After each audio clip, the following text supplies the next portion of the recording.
Kalau saudara perhatikan baik-baik firman Tuhan di dalam pelayanan Yesus, Tuhan Yesus tidak menyembuhkan saudaraku begitu saja, tapi dalam semua kasus kesembuhan yang kita baca di Alkitab, Tuhan Yesus baru menyembuhkan ketika ada orang yang beriman. Ketika orang datang beriman kepada Yesus, maka Tuhan menyembuhkan mereka yang beriman.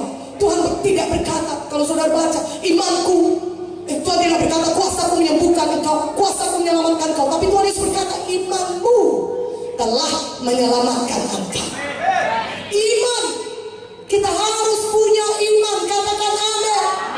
Tuhan Yesus belum menyembuhkan sebelum dia melihat iman orang tersebut, sebelum dia melihat ucapan iman atau tindakan orang tersebut. Tuhan Yesus baru menyembuhkan ketika dia melihat iman, saudara. Saya tunjukkan kepada saudara Markus 2. Biarlah kita semuanya pulang dengan berkat Tuhan pada malam hari ini. Biarlah kita semuanya punya iman, katakan amin. Lebih kuat aminnya, katakan amin. Haleluya. Markus 2, saudaraku. Markus 2 ayat 1 sampai 12, saudaraku yang kekasih dalam nama Yesus. Markus 2 ayat 1 sampai 12 saya bacakan. Saudara boleh lihat Alkitab saudara. Orang lumpuh disembuhkan. Kemudian sesudah lewat beberapa hari, waktu Yesus datang lagi ke Kapernaum, tersiarlah kabar bahwa ia ada di rumah. Maka datanglah orang-orang berkerumun sehingga tidak ada lagi tempat, bahkan dibuka pintu pun tidak. Sementara ia memberitakan firman kepada mereka. Ada orang datang membawa kepada seorang lumpuh, digotong oleh 4 orang. Tapi mereka tidak dapat membawanya kepadanya karena orang banyak itu. Lalu mereka membuka atap yang di atasnya. Sesudah terbuka mereka menurunkan tilam, tempat orang lumpuh itu terbaring. Ketika Yesus melihat iman mereka, berkatalah ia kepada orang lumpuh itu, "Hai anakku, dosamu sudah diampuni." Tetapi di situ ada juga duduk beberapa ahli Taurat. Mereka berpikir dalam hatinya, mengapa orang ini berkata begitu? Ia menghujat Allah. Siapa yang dapat mengampuni dosa selain daripada Allah sendiri? Tapi Yesus segera mengetahui dalam hatinya bahwa mereka berpikir demikian. Lalu ia berkata kepada mereka, "Mengapa kamu berpikir begitu dalam hatimu? Manakah lebih mudah mengatakan kepada orang lumpuh ini, dosamu sudah diampuni, atau mengatakan, bangunlah, angkatlah tilammu dan berjalan? Tapi supaya kamu tahu bahwa di dunia ini anak manusia berkuasa mengampuni dosa." Berkatalah ia kepada orang lumpuh itu, "Kepadamu kukatakan, bangunlah, angkatlah tempat tidurmu dan pulanglah ke rumahmu."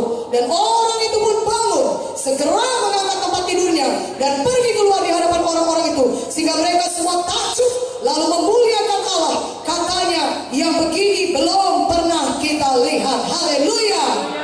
Katakan haleluya. Saudara, saya mau mengatakan pada saudara tindakan iman orang lumpuh ini. Firman Tuhan berkata dalam Yakobus 2:26, seperti tubuh tanpa roh adalah mati, demikian juga adalah iman tanpa perbuatan adalah mati. Saudaraku, iman belum iman sebelum ditindakkan. Iman barulah iman kalau saudara sudah menindakkannya. Saudara tindakan dengan mengucapkan iman tersebut dan juga bertindak. Saudara katakan amin. Inilah yang dilakukan oleh orang lumpuh. Kalau saudara lihat dia lumpuh, dia bukan hanya sekedar lumpuh yang hanya sebelah kakinya lumpuh tapi masih bisa berjalan, pincang, bukan. Dia betul-betul lumpuh. Dia tidak dapat bergerak sama sekali. Kalau dia pakai pikiran manusiawinya, maka dia akan berpikir tidak ada harapan baginya. Karena dia tidak dapat bergerak. Tetapi dia punya iman. Katakan amin. Amin. Iman itu adalah dasar dari segala sesuatu yang saudara harapkan. Bukti dari segala sesuatu yang belum saudara lihat. Itulah iman. Dia punya iman. Singkatnya, iman itu percaya Tuhan Yesus bisa menyembuhkan saudara walaupun saudara melihat saudara belum sembuh. Iman itu saudara percaya kepada apa yang dikatakan Yesus. Saudara diberkati, saudara berhasil, saudara diurapi, saudara sembuh. Saudara percaya itu jadi kepada saudara. Walaupun pada saat saudara mengucapkannya, saudara masih mengalami banyak persoalan dalam hidup saudara. Tapi iman adalah percaya bahwasanya firman Tuhan sudah digenapi dalam hidup saudara. Katakan amin.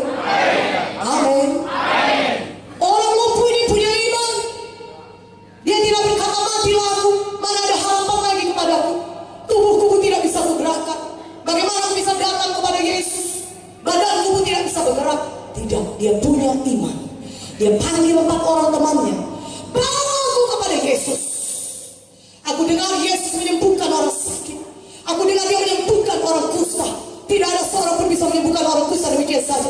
Aku dengar dia membangkitkan Lazarus. Aku dengar dia melakukan banyak mujizat. 5 roti 2 ikan.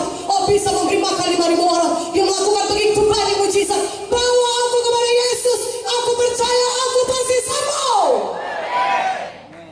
Ketika aku bertemu Yesus, aku pasti sembuh. Itu imannya, saudara. Dia mengajak 4 orang temannya, bawa aku kepada Yesus. 4 orang teman yang sama-sama beriman. Katakan amin. Katakan amin. Haleluya. Amin. Kalau saya tanya kepada saudara, maukah saudara disembuhkan? Mungkin saudara akan menjawab saya, untuk itulah saya datang ke KKR ini, Bu, supaya saya bisa sembuh. Saya sudah datang kepada banyak dokter tapi saya tidak sembuh. Untuk itulah saya datang ke KKR supaya saya bisa sembuh. Saya berkata kepada saudara, Tuhan mau melihat iman saudara. Haleluya. Tapi saya tidak punya iman, saudara berkata. Doakanlah saya supaya punya iman, saudara berkata. Bisakah seseorang yang sakit disembuhkan oleh iman orang lain? Jawabannya bisa.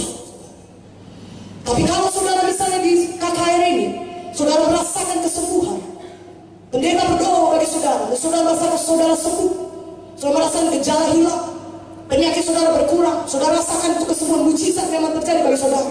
Tapi 2 hari kemudian, 1 minggu kemudian, atau mungkin 1 bulan kemudian, ketika gejala penyakit